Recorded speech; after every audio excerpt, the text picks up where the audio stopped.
Smith Paint's history as an industry innovator has secured their reputation as a leading manufacturer of industrial paints and coatings. Coupled with unparalleled customer service, Smith treats every customer, every phone call, and every project as an opportunity to earn your business. Taking nothing for granted, their success lies directly with your success. While Smith is an all-encompassing developer and manufacturer of unique and mainstream industrial paints and coatings, one of their highlight products focuses on residential garage floors. Let's join Josh and Smith Paint's Vice President of Sales, Tim Smith, on a residential garage floor project in North Carolina, where they are installing approximately 950 square feet of Smith Paint's Polyaspartic 1000 with a bolder base color and highlighted with autumn-colored chips. You don't get a second chance for a first impression. Owning and maintaining a professional and organized vehicle is the first step to ensuring success. Contact your BMD sales rep for more information on vehicle leases or setup options. Before starting, it's important to recognize every project represents a unique set of conditions and working parameters. Since every job is different, it's important to identify what type or types of surface preparation equipment is best suited to provide successful results in both time management and visual aesthetics. Since sometimes that information isn't available until you arrive on site, it's important to have immediate access to several equipment options. Key variables to keep in mind when determining the correct piece of equipment are, first, the current condition of the surface. For example, is there a current coating or sealer that needs to be removed? Second, identifying the hardness of the concrete. This will help determine which piece of equipment is best matched for the project. Third, access to power. In most cases, having access to a generator assures no hiccups with the homeowner's power, and in some cases, propane equipment might be a viable option. Fourth, other conditions to review might be access to clean water, an environmentally friendly location for disposal of dirty or contaminated liquids, and a shady location to mix your coating. One common theme among all coating manufacturers is the importance of proper surface preparation. After exhausting research and analysis, the majority of coating failures are due to improper surface preparation as opposed to the coating itself. For this reason, it's critical to choose the piece or pieces of equipment that will create the surface profile for maximum adhesion with the coating. For more information regarding matching the correct equipment with the coating, visit the BMD website for tutorial blogs and videos.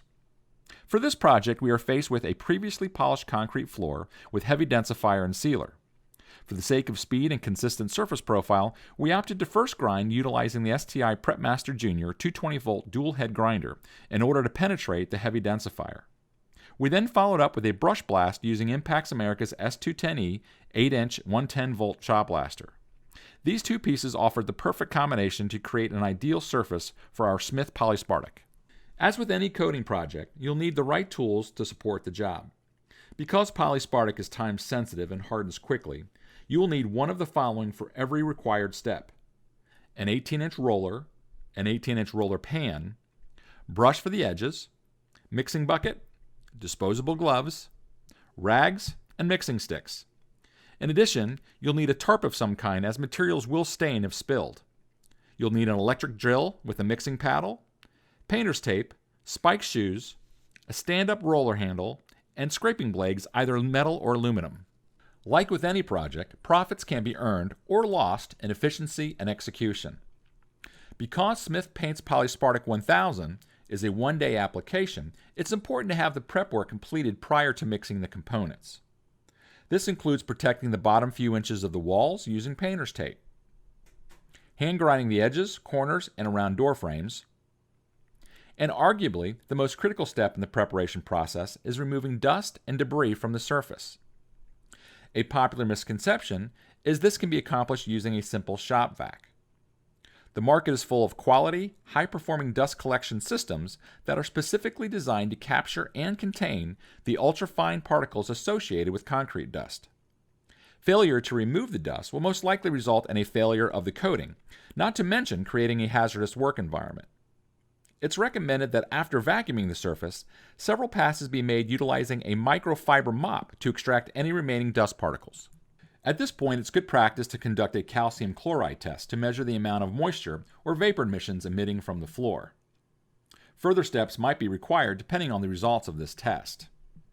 Another factor to consider is the weather. As with any two-part system, be aware of the ambient temperature and relative humidity.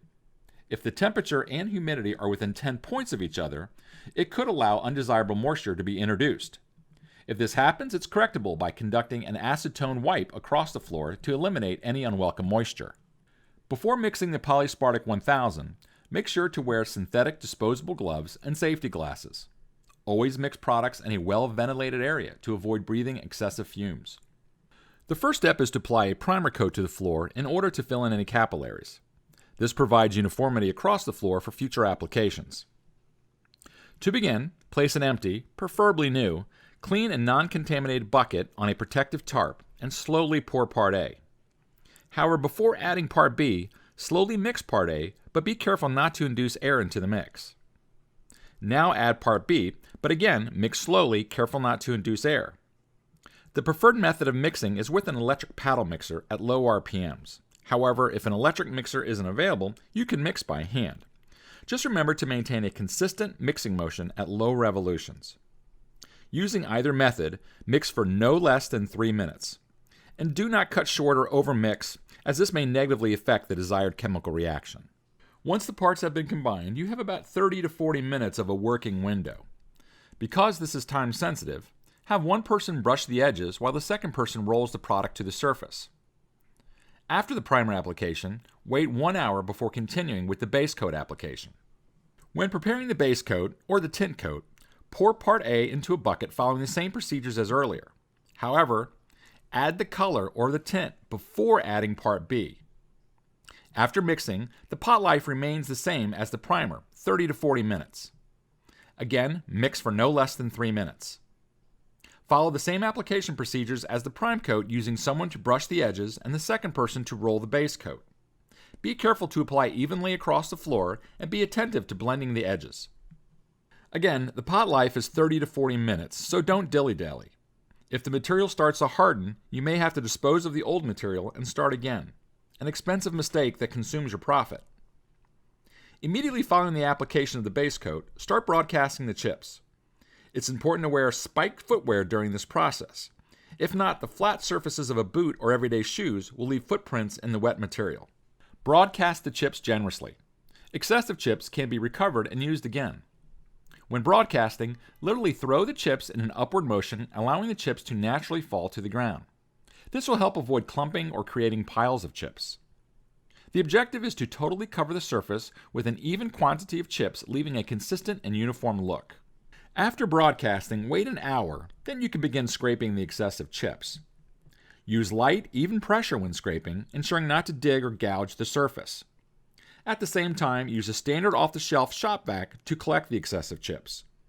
However, note if you're planning on reusing the chips, make sure the shop vac collection container is clean and clear from dust, dirt, or other contaminants.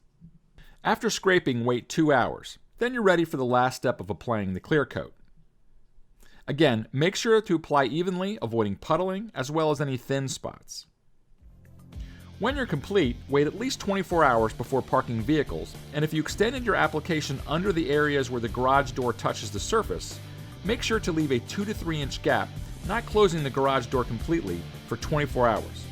Otherwise, the rubber from the garage door may stick to the surface. If you have any questions regarding this video, we welcome your input. In addition, if you would like more information on any of these products or procedures, please contact your Buy Manufacturers Direct sales and support representative either by email at info@buymanufacturersdirect.com or by calling at area code 815-278-1308. This video has been brought to you by your colleagues at Buy Manufacturers Direct.